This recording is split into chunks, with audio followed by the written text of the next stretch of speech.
Report. ఈ మా మాటలు కాదు, నేను ఒక్క మాట కూడా అటు ఇటు చెప్తలేదు. ఆ కమిషన్ ఎంక్వైరీ రిపోర్ట్ లో ఉన్న మాట యథాతథంగా చెప్తున్నాను. మరి it is for the government to examine, to take action against them in accordance with law.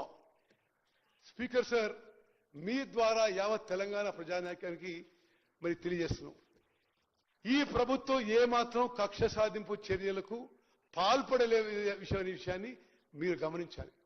Cabinet లో ప్లేస్ చేసినాం, చర్చించినాం, కేబినెట్ లో శాసనసభలో ప్లేస్ చేసి అందరూ చర్చించడానికి అవకాశం ఇస్తామని చెప్పినాం. ఆ తర్వాతనే చర్యలు if any will be there అని చెప్పడం జరిగింది. మరి ఇంతకంటే పారదర్శకంగా, డెమోక్రటిక్ గా, ప్రజాస్వామ్యంగా ఇంకో ప్రభుత్వం ఉంటుంది అనుకున్నాం. అధ్యక్ష, ఆ కమిషన్ ఆఫ్ ఎంక్వైరీ కొన్ని మెయిన్ పాయింట్స్ నేను యాజ్ ఇట్ ఈజ్, అంటే నేనేమి ఇందులో ఒక్క వర్డ్ కూడా నాది కాదు, ఇది సుప్రీంకోర్టు జడ్జి లిఖితపూర్వకంగా ఇచ్చిన అభిప్రాయం. To enquire into the negligence, irregularities and lacuna in planning, designing and construction of Medigadda, Annaram and Sundilla barrages.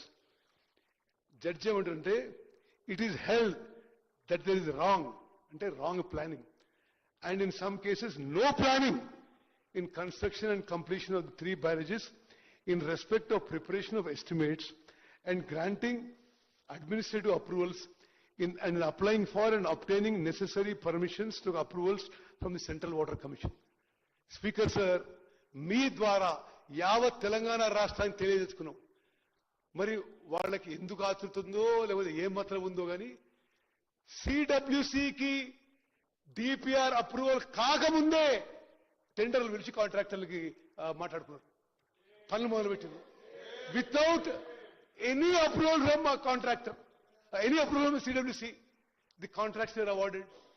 ఈ దేశంలో, ఈ ప్రపంచంలో ఎక్కడ ఇట్లా జరిగి ఉండదు.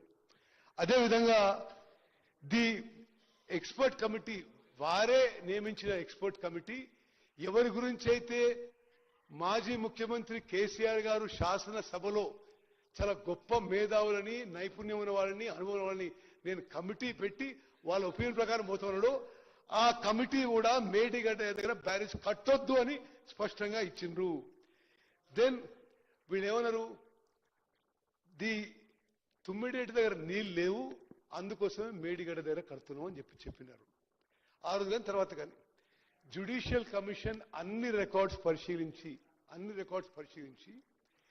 The alleged non availability of water at Tummidihatti is not correct and not the genuine reason for construction of barrage of Medigadda. అంటే తుమ్మడిగట్టి దగ్గర మీరు నీళ్ళు లేవని మేడిగడ్డకి షిఫ్ట్ చేసిండ్రు, మీరు చెప్పిన కారణాలు కరెక్ట్ కాదు, తుమ్మడిగట్టి దగ్గర కూడా నీళ్లు ఉన్నాయి, మీరు అబద్ధాలు చెప్పిందని చెప్పి జ్యుడిషియల్ కమిషన్ లిఖితపూర్వకంగా పేర్కొన్నారు. మరి